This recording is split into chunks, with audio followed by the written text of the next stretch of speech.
On est tellement à faire la même erreur, genre vouloir changer, atteindre des objectifs alors que le terrain n'est même pas préparé pour ça. C'est comme si tu chargeais ton train blindé et que la tête du wagon est en panne. Comment tu vas avancer? Faut d'abord aller chercher ce qui va pas, réparer et remettre la machine en marche pour espérer arriver là où tu vas aller. Bonjour ou bonsoir, je sais pas à quelle heure tu regardes la vidéo, en tout cas j'espère que tu vas bien. Si tu viens d'arriver au club, bienvenue. Ici c'est le coin des ladies, moi je m'appelle Jara. Si tu es nouvelle, je t'invite à liker la vidéo, à t'abonner, nous donner tes impressions, parce qu'ici on aime bien ça. Et pour mes anciennes, sachez que je vous love en fait. Faut savoir que de base, moi je suis une personne introvertie, timide, problème de vie en société, avec très peu de confiance en soi et d'estime de soi. Et j'ai beaucoup la flemme aussi de faire les choses. Et l'année dernière, pour la première fois des filles, j'ai réussi à cocher des cases dans mes objectifs. Et si moi j'y suis arrivée, sachez que vous pouvez le faire, que vous aussi pouvez y arriver. Je vais vous partager les choses que j'ai appris, que j'ai mises en place depuis maintenant un certain moment pour vous montrer pas à pas comment passer d'un level 1 à un level next step au-dessus. La toute première étape, les filles, moi j'appelle ça la confrontation. Parce que pour avancer, ce passage-là, il est obligatoire. Ce face-à-face que tu dois faire avec toi-même, il est obligatoire. Il faut que tu sois assez honnête pour te mettre à nu, te dire les choses que tu fais qui sont bien ou pas bien, les décisions que tu prends que tu pourrais peut-être mieux faire, mais tu te mets en auto-sabotage et tu prends les mauvaises décisions, sachant pertinemment que ces décisions-là ne sont pas forcément les meilleures, les plus bonnes. Ton ego va en prendre un coup. Ça va être le moment d'être honnête, faudra dire les termes. Être dur s'il le faut, la réconciliation entre vous et vous, ça sera après. Des fois, derrière certains comportements, il se cache des traumas, des blessures, une manque de confiance en soi ou d'estime de soi. Je vais vous révéler un truc. Vous savez que moi, un de mes objectifs a été pendant longtemps d'être moins introverti et d'améliorer mes relations sociales. Quand j'ai commencé à travailler sur moi, j'ai su que je souffrais de la blessure de l'abandon et que en fait, comment j'étais, etc., c'était une manière pour moi de me protéger. En gros, je m'éloignais des gens, c'était pour me protéger déjà moi, pour les protéger aussi. C'était comme si mon cerveau, mon corps, peu importe, tout moi se mettait en mode survie. Ce qui s'est passé, c'est que quand j'ai commencé à travailler sur ce point-là, sur ce trauma-là, je ne me raconte même pas genre comment je me suis sentie trop mal et tout. La réalité, c'est que là, aujourd'hui, ça va mieux. Le trauma, il n'est pas parti. Je suis toujours en train de travailler dessus, mais ça va beaucoup mieux. Je me sens beaucoup mieux par rapport à mes relations avec les gens et tout, et même sur mon côté introverti. Ça va vraiment beaucoup mieux. Donc allez-y, ça vaut le coup d'être honnête parce que ça va vous permettre de mettre en lumière certaines choses enfuies en vous, profond, que vous ne soupçonniez peut-être même pas ou qui étaient dans votre inconscient. Ça va les remettre en lumière, ça va vous permettre vous d'aller chercher les outils pour pouvoir en fait résoudre vos problématiques internes. Du moment où à l'intérieur ça va pas, vous allez toujours avoir cette petite voix en fait dans votre tête qui va vous envoyer des mauvais signaux, des mauvais messages comme quoi vous n'êtes pas capable, vous n'y arriverez pas. Et c'est ça en fait qui va vous nourrir profondément et qui va faire que même si vous voulez faire les choses, vous allez vous mettre en auto-sabotage et vous allez avoir beaucoup de mal à vous changer, atteindre vos objectifs, etc. Maintenant, une fois que tu as localisé ça et que tu as commencé à travailler dessus, il faudra passer à l'étape je fais la paix avec moi, avec mon passé pour pouvoir avancer. Pas parce que tu as déjà échoué dans ton passé que tu vas jamais réussir à faire quelque chose ou quoi. Et puis moi, j'appelle même pas ça un échec. C'est un passage qui était obligatoire et c'était une leçon que tu devais prendre à ce moment-là de ta vie. Mais ne restez pas bloqué dessus. À la place, donnez-vous de nouveaux objectifs, de nouveaux challenges. Prenez un nouveau départ, si je peux dire ça comme ça. Donnez-vous une nouvelle chance en fait pour pouvoir vous prouver à votre cerveau que vous êtes capable de faire les choses. Votre cerveau va être formaté à nouveau. Il va intégrer le fait que vous êtes capable de faire telle ou telle chose, votre confiance en vous va augmenter. L'un des moyens les plus simples et les plus accessibles pour vous redonner confiance en vous, c'est d'accomplir des mini-tâches. Ça peut être tout et n'importe quoi, des choses banales, vraiment genre, exemple, aller faire les courses, boire 3 tasses d'eau, si t'es quelqu'un qui boit pas beaucoup, franchement, 3 tasses d'eau, tu te dis c'est déjà un challenge pour toi. Faire à manger plus tôt, parce que d'habitude le soir tu le fais trop tard. Allez tiens, je vais rajouter une tâche bonus, respirer, manger, boire. Je rigole, bien sûr ce sont des choses vitales, tu le fais, mais ton cerveau il faut le duper en fait, parce que lui c'est pas toutes ces mini tâches là que vous allez faire tous les jours et que vous allez réussir en fait.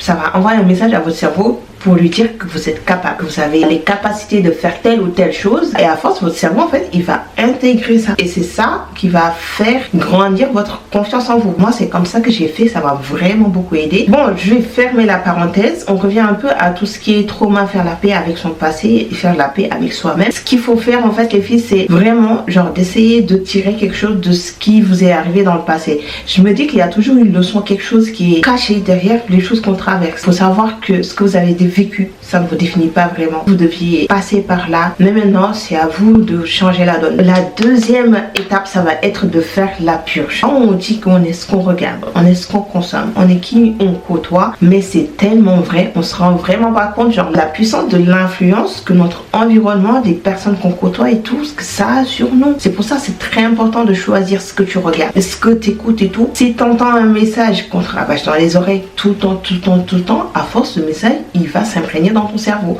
dans ton subconscient. Donc tu vas commencer à y croire, tu vas commencer à agir d'une telle ou telle façon qui va commencer à coller avec ce que tu as entendu ou ce que tu as vu. Et c'est pareil pour les personnes de ton entourage, les personnes que tu fréquentes et tout. En fait, tu vas commencer à te comporter comme eux. Ils vont détendre sur toi. Et un des moyens les plus simples, c'est de commencer déjà à faire le tri sur son téléphone. C'est ce qu'on a de plus proche, qu'on a tout le temps sous la main, on est tout le temps dessus et tout. Et c'est une porte en fait d'information. Les photos, vidéos, tout ce que vous avez enregistré sur votre téléphone et tout qui vous donne des mauvaises ondes, qui vous font vous sentir pas bien, vous supprimez. Les comptes Insta, TikTok, YouTube, peu importe, toutes les personnes que vous suivez qui vous font vous sentir mal, vous rabaissent ou autres, bloquez.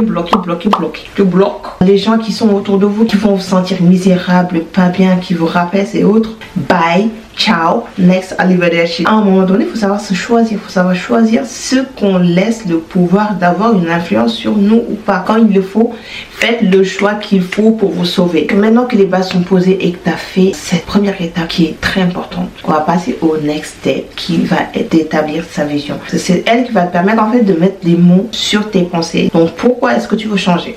Pourquoi tu veux atteindre des objectifs? Il faut que ce pourquoi-là, il soit puissant. Il faut qu'il soit vraiment source de motivation pour toi. Il faut vraiment que tu ailles creuser et que tu cherches le vrai pourquoi tu veux vraiment être transformé. Pourquoi tu veux vraiment changer? Pourquoi tu veux vraiment atteindre tes objectifs? Je vais dire des exemples. Tu sais que la personne que tu es aujourd'hui n'est plus en accord avec la personne que tu es à l'intérieur.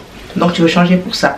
Ça, c'est un pourquoi qui est fort. Pourquoi tu veux atteindre des objectifs? Parce que tu connais ton potentiel, tu sais que tu n'es même pas à 10% ou à 20% de ce que tu veux faire. Parce que tu veux changer ta vie, parce que tu veux construire quelque chose pour tes enfants, parce que tu veux perdre du poids ou grossir, et ça va te permettre de te sentir bien, de te sentir mieux, et ça va te permettre de faire vraiment beaucoup de choses et tout. Tout ça sont des pourquoi qui sont forts. Donc c'est à toi de te poser, de réfléchir et de trouver ta motivation. Ce qui va faire que le jour où tu ne seras pas motivé, tu auras la flemme et tout, ton pourquoi là, tu pourras le ressortir et te rappeler de la raison pour laquelle tu fais les choses. C'est pas genre que tu veux faire les choses parce que la société veut, parce que ton entourage veut. Non, c'est toi qui veux vraiment. C'est pour ça que les deux premières étapes là sont super importantes parce que ça va te permettre en fait de bâtir une relation saine avec toi-même, une relation de confiance et une grande estime de soi pour pouvoir savoir ce que toi tu veux vraiment sans pour autant que tout ce qu'il y a autour, le monde, ait un impact sur ton toi et ton pourquoi. Tu sais, moi quand j'ai pris mon déclic, c'est au moment où je me suis vraiment rendu compte que le temps il passe en fait. Ces enfants qu'on a vu naître, grandir, qu'on a ramenés à l'école, ramenés en sortie, aujourd'hui sont des femmes, des hommes dans leur maison. Il y en a même qui sont mariés, d'autres qui ont des enfants. Tu te rends pas vraiment compte que le temps il passe et je vais peut-être choquer ton cerveau, mais la mort ne prévient pas. Elle peut frapper à tout moment, donc faut vivre pendant qu'on en a encore l'occasion. Vraiment du moment où on est en vie, qu'on a la possibilité, qu'on est là, qu'on respire, qu'on a les capacités de faire ce qu'on a à faire, il faut expérimenter, échouer, recommencer. Tout ça, ça fait partie du cycle de la vie. Ça fait partie en fait du processus. C'est comme ça qu'on se construit. La vie, c'est pas juste un fil droit comme ça où tu marches dessus, tac tac tac tac, tout est lisse tout le temps, il y a aucun souci. Des fois il y a la vie qui vient te taper, tu tombes, tu remontes sur le fil, tu marches encore et encore jusqu'à la fin. Au moins au bout de ta vie tu pourras être fier de toi. Donc si tu échoues aujourd'hui, c'est pas grave, ça fait partie du processus et il n'y a pas d'échec, il n'y a que des leçons à apprendre. Maintenant je vais partager avec toi ce que j'ai appris pendant ces dernières années et surtout l'année dernière, et ce qui va te faire passer de je veux faire ci, je veux faire ça, je veux atteindre tel ou tel objectif à vraiment arriver à la réalisation. Les gars, sachez que la chose la plus importante c'est ton identité. Ton identité actuelle est définie. Qui tu es, comment tu réfléchis, comment tu vois le monde, tes pensées, tes prises de décision, les risques que tu veux prendre. Tout ça, c'est ton identité qui est derrière tout ça en fait. C'est pour ça aussi les premières étapes sont aussi importantes parce que ton identité est le fruit de tout ce que tu as vécu, de tout ce que tu entends, de ton environnement. Donc maintenant, ce qu'il faut faire, c'est que tu passes en mode détective. Détective de toi à toi. Faut que tu t'observes, faut que tu t'écoutes, faut que tu t'analyses, faut que tu fasses vraiment attention à comment tu perçois les les choses, comment tu réagis face aux situations, tout ça pour pouvoir collecter les détails de ton comportement, pour pouvoir à la fin dresser limite un persona de ton identité actuelle, pour dire qu'il réfléchit comme ça, qu'il interprète les choses comme ça, dégage telle ou telle émotion dans telle situation, se sent inconfortable face à ça.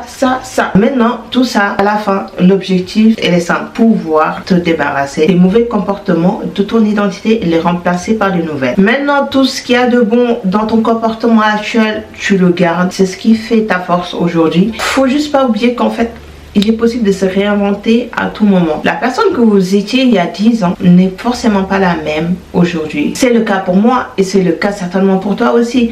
Donc sans même le vouloir, la vie, ça t'a changé. Donc ça a changé ton identité. Mais cette fois-ci, c'est toi qui vas être intentionnel, qui va prendre la décision de changer ton identité toi-même. Tu façonnes en fait ton identité à l'image que tu veux qu'elle est là. Pose-toi, réfléchis, demande-toi vraiment qu'est-ce que tu veux. Comment tu veux te sentir dans cette nouvelle identité, dans la peau de cette nouvelle identité. Une fois que c'est clair dans ta tête ou que c'est écrit sur papier, peu importe, maintenant il faudra que tu incarnes ces nouvelles identités par tes habitudes du quotidien, par ton lifestyle, par ta manière de vivre. Il faut que tu incarnes cette nouvelle identité et que tu commences à agir comme cette nouvelle version de toi. Au début tu te diras peut-être que oh, ça sert à rien, ça marche pas et tout, mais tu verras que franchement si tu insistes, tu verras que ça va se faire facilement et ça va se faire tout seul. Et pour t'aider, pour rester focus, ce que tu peux faire c'est déjà soit tu écris ta nouvelle identité, comme ça te permet de te rappeler à chaque fois c'est quoi ton objectif et comment tu veux te sentir avec ces nouvelles identités. Tu peux aussi créer un vision board, ça marche très bien. Je vais donner un exemple. Avant, j'étais quelqu'un qui prenait beaucoup trop les choses à cœur. Tout ce qu'on me disait, je prenais pour moi. Je pouvais remettre facilement toute ma vie en question juste à cause d'une réflexion qu'une personne a pu me faire sur ma manière d'être, mon comportement, ma personnalité et autres. Mais ça, c'était avant. Tout ça, c'est fini, c'est derrière moi. La personnalité que je suis en train de construire, que je bâtis depuis maintenant un certain moment, elle est, je m'en foutisse, genre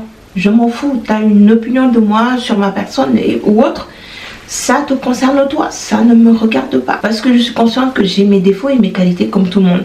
Si toi tu veux juste rester bloqué sur mes défauts et ne pas voir mes qualités, ben en fait c'est ton problème. Depuis je suis en paix. Voilà, prenez le temps de vraiment faire l'exercice. Ça sera pas juste genre de faire comme cette nouvelle identité, mais je suis cette nouvelle identité. Mes nouvelles habitudes tournent autour de cette nouvelle identité. Tout ce que je fais au quotidien aura rapport avec cette nouvelle identité. Maintenant que ça c'est fait les filles, il faut un plan. Un plan pour atteindre vos objectifs. Clairement, faut passer à l'action en fait. Il y a quelques années, maintenant, j'ai découvert un truc qu'on appelait le cercle de la vie. Plusieurs aspects en fait de la vie que tu peux manager, gérer, de façon à trouver un équilibre. Tous les ans, je me fixe mes objectifs en fonction de chacun des points de ce cercle-là. Maintenant, on va parler du plan parce que pour atteindre ton objectif, il te faut un plan. Et ce plan qui est décomposé en plusieurs tâches, une fois qu'il y aura des actions qui sont associées à ces tâches-là, qui vont faire que tu vas petit à petit atteindre tes objectifs. Par exemple, moi, mes objectifs en 2025, c'était de créer ma marque de produits capillaires. Mon plan, c'était de faire une étude de marché, c'était de trouver des fournisseurs, un laboratoire, me former, etc.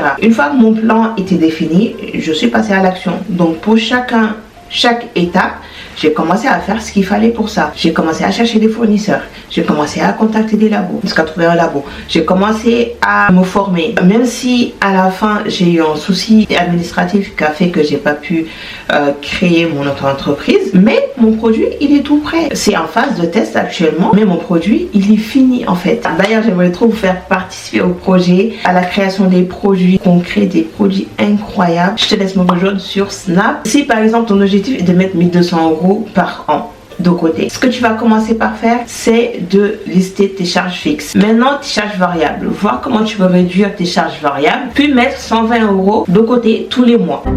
À la fin de l'année, tu fais la somme, tu vas te retrouver avec 1200 € de côté. Autre exemple, si ton objectif est de grossir ou de maigrir, il faudra faire des recherches, revoir ton alimentation, voir le sport qui va être adapté pour ton objectif et passer à l'action. Maintenant, si ton objectif est de te réinventer, tu n'as qu'à suivre toute la trame de cette vidéo-là qui est détaillée étape par étape. Ce qu'il faut faire, il te reste juste à suivre le plan et poser les actions qu'il faut bien. Tu verras que les changements vont arriver plus tôt que tu ne le penses même. Donc voilà les filles, on arrive à la fin de la vidéo. Je viens te partager tout le processus pour changer, te réinventer. C'est ce que j'ai suivi pas à pas moi et ça a fonctionné. Il n'y a aucune raison pour que ça ne marche pas pour toi. Il faut juste de la patience, la détermination et surtout rester concentré sur ton objectif et tu vas voir que tu vas réussir. Donc moi je te fais plein de gros bisous et je te dis à la prochaine.